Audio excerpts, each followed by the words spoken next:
Good evening. To the Board of Directors, staff, and friends of the Associated Baptist Press, and especially to Mrs. Joy Reynolds and the Reynolds family, what a humbling privilege it is for me to join with you in paying tribute to a great Baptist statesman, Dr. Herbert Reynolds. Nothing short of votes in Congress tonight would have kept me from being with you in person. Just across the street where I'm now sitting, Dr. George W. Truett, then pastor of the First Baptist Church of Dallas, stood on the steps of our U.S. Capitol in May of 1920 and gave his historic speech on the Baptist principles of religious liberty. As a young congressman, I'd bounded up those very steps countless times.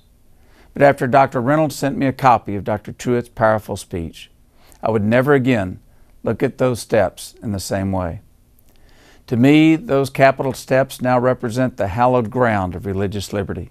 And when I see them, I cannot help but think of Dr. Truett, Dr. Reynolds, and their passionate commitment to religious liberty. The words of Dr. Truett often still ring in my head as I climb the Capitol steps. It was the sunrise of a new day, he said, the echoes of which are to go on and on and on until in every land, whether great or small, the doctrine shall have absolute supremacy everywhere of a free church in a free state. In sharing those words with me, Dr. Reynolds sent me on a new journey that would change my life and my highest priorities in Congress. For that, I will forever be deeply indebted to him. Dr. Reynolds became my inspiring mentor on the issue of religious liberty and its bedrock protector, the principle of church-state separation. On many, many occasions, he took his time to tutor me and taught me that if we deprive the free exercise of religion for any, we endanger religious freedom for all. Several years ago, upon receiving the Religious Liberty Award from the Associated Baptist Press, I made this statement: I consider my efforts in behalf of church-state separation to be the single most important cause I will ever have in public service. I stand by that statement today and tomorrow, and for as long as I'm serving in Congress. Had it not been for Dr. Reynolds, I would have never become a champion in Congress in protecting the first freedom, religious freedom. I never asked Dr. Reynolds this, but I've always believed that, forever the professor, he knew exactly what he was doing when he awakened my world to the cause of religious liberty. He understood that a Southerner from a conservative district could potentially be a distinctive voice in the congressional debates on church-state separation. Little could I have guessed years ago that because of Dr. Reynolds' inspiring personal leadership, I would have the honor of taking an active role in the Congress in opposing school prayer amendments, the Ten Commandments amendments, and charitable choice legislation that would allow religious discrimination in federal job hiring.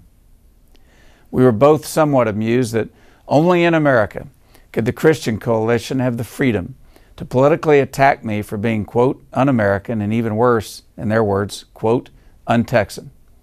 Why? Because I had fought against changing the first 16 words of the First Amendment. Dr. Reynolds and I had thought that defending the Bill of Rights was a rather pro-American thing to do. Well, I didn't relish having my patriotism challenged. Dr. Reynolds rightly reminded me that given the sacrifice that so many others throughout history had paid in defense of religious liberty, a postcard political attack was a very small price to pay for this vital cause.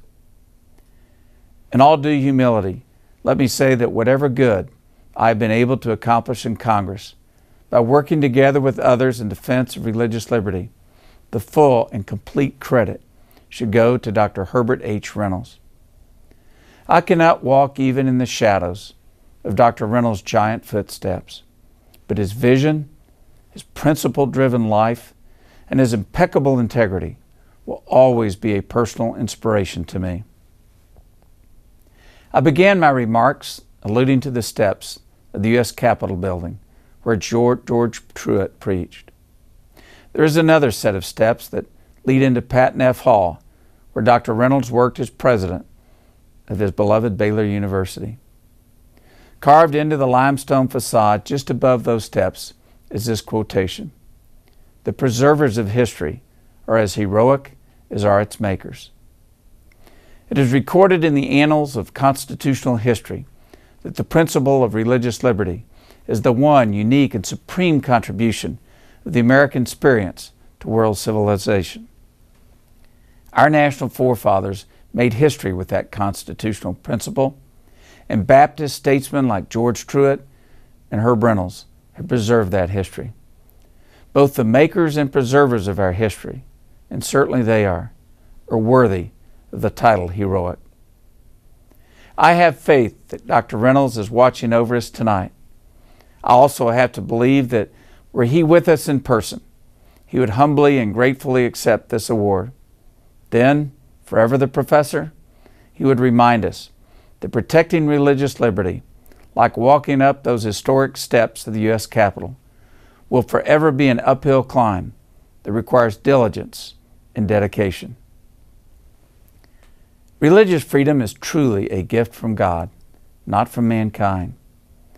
However, I will be forever deeply grateful that Dr. Herbert H. Reynolds was such a faithful steward of that divine gift. God bless you, Joy, for the difference you and Herb have made in the lives of so many of us. Blessed to know you both. Thank you, and God bless you.